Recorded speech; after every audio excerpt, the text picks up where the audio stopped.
The American Association of University Women, founded in 1881, advances equity for women and girls through advocacy, education, philanthropy, and research. The Salem Branch was founded in Lausanne Hall, Willamette University campus on October 21, 1922.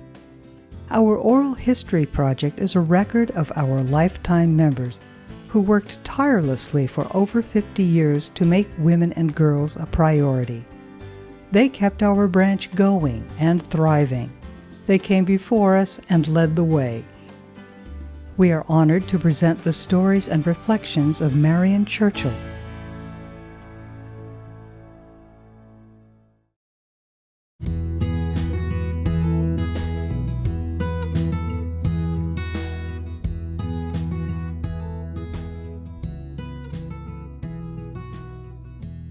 Marion McMillan Metcalf Churchill.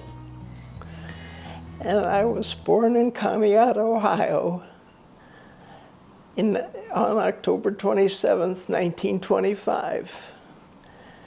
My mother died a few days later, and my father already had 3 children to raise.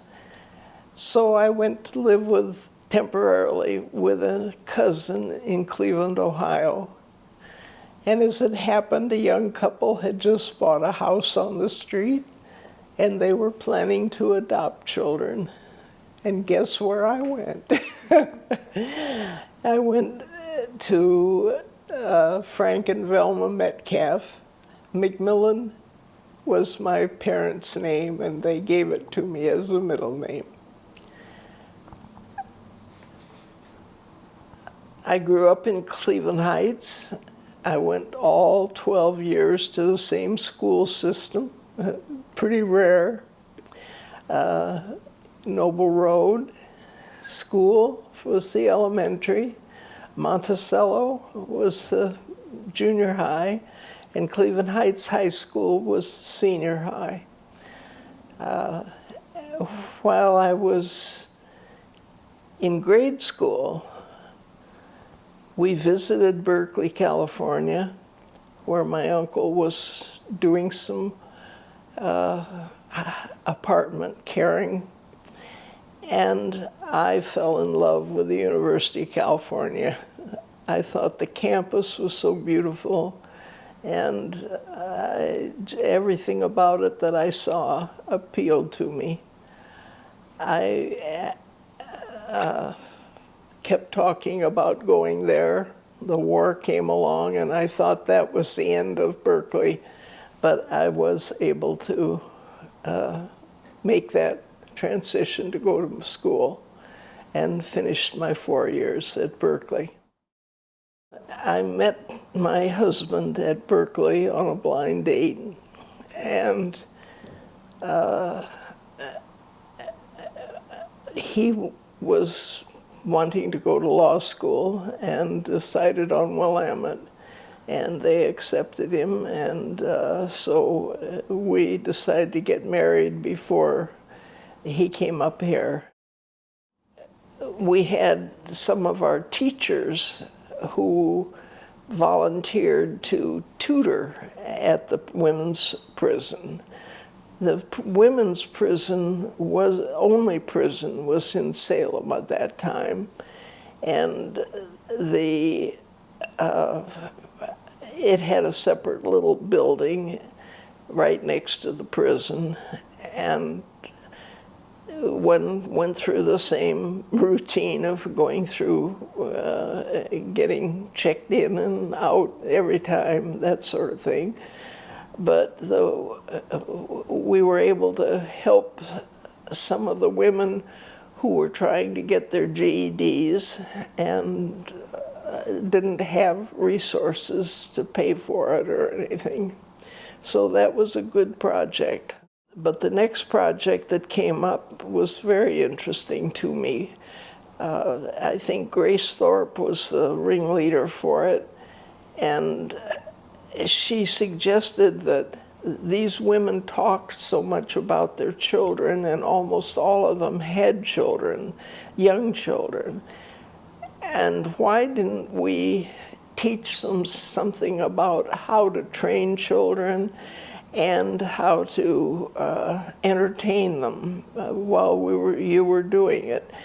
And so that project got started. We tried to use easy to find, inexpensive or free materials because we knew the women wouldn't have a lot of resources.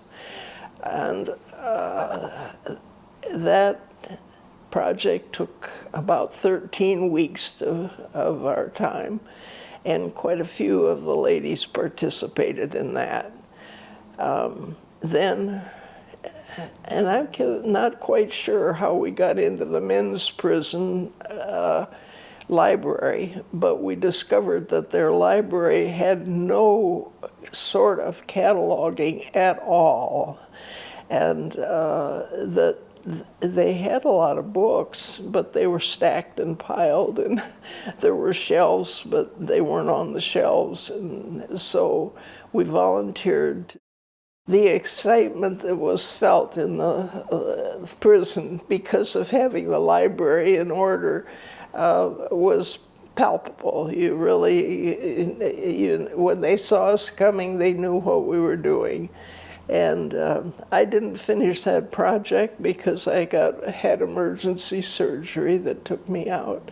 But at that time, I was also serving on the state legislative committee, and I remember going to the legislature and getting slapped down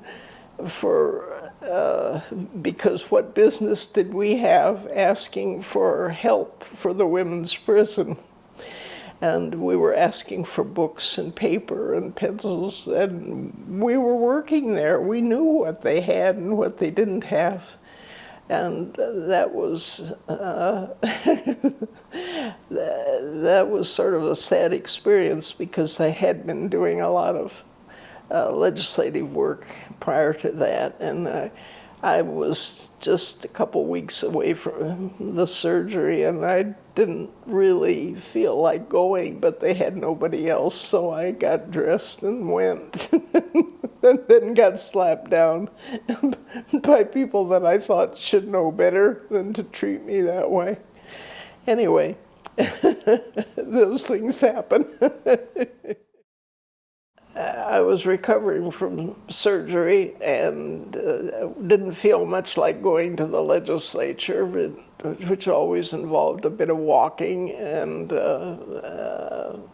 being on your best behavior. But they couldn't find anybody, so I agreed to go and got all dressed up and went down to the legislature and told them that the women's prison was inadequately stocked with a library, with study books and paper and pencils, just very basic things that they needed, plus a blackboard and things of that sort. And they were crammed into a tiny little room, and it was just not a satisfactory situation. And one of the legislators spoke up and said, "What business do you have going to the legislature and coming here and asking for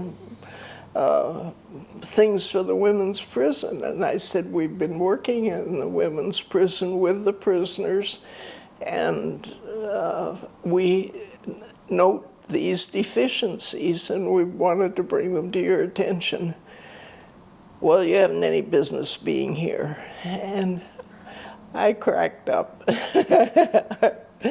I thought, I've come all this way to tell you that, and you are impolite. And if I had been feeling better, I'd have told them right back to their faces, but I didn't. I went and sat down.